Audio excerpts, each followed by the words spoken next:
it's hard to resist the urge of not watching or listening to what everyone else is because we want to be part of those conversations. We want that sense of belonging. However, I believe we shouldn't lose ourselves in the process of doing that. My name is Fabian, and in this video, I'll be talking about balancing your interests between what's really popular and what you generally really like. I'll be tying in Beabadoobee later on. You may or may not know who that is, but I'll be talking about how she pursued her interests and how it made her very popular.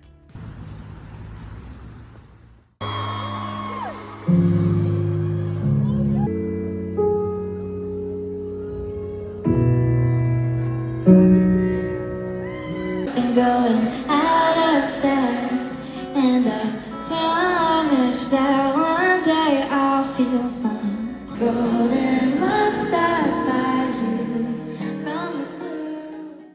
It's very easy to consume nowadays. You have likely heard Sabrina Carpenter's music, Drake's, Taylor Swift's, regardless of what app you're on. And it's so accessible that it's something that everybody talks about. And we also want to be part of those conversations. We don't want to be the odd man out. So a lot of times, in order to be part of these conversations, we'll set aside our own interests in order to put more time into listening to what's popular. And although that's fine, we all kind of want to be part of something bigger than ourselves, we still need to make sure that we're not completely silencing ourselves. I remember my friend Max from high school was one of those first big fans of Tyler, the Creator. He was one of the first people to hop on that train. And Tyler at the time was making rap music that was very different from what was conventional in terms of how it sounded, in terms of the things he was talking about.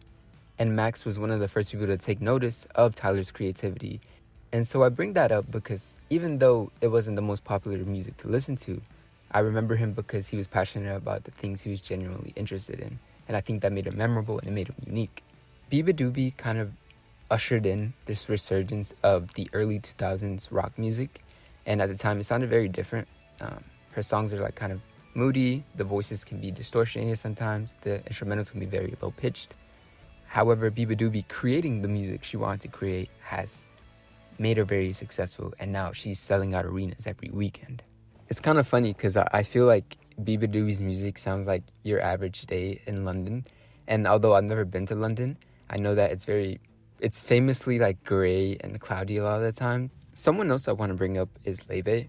Whenever she put out her first album, she made sure to have a lot of pop music, but also sprinkled in some jazz music because that's her favorite genre of music.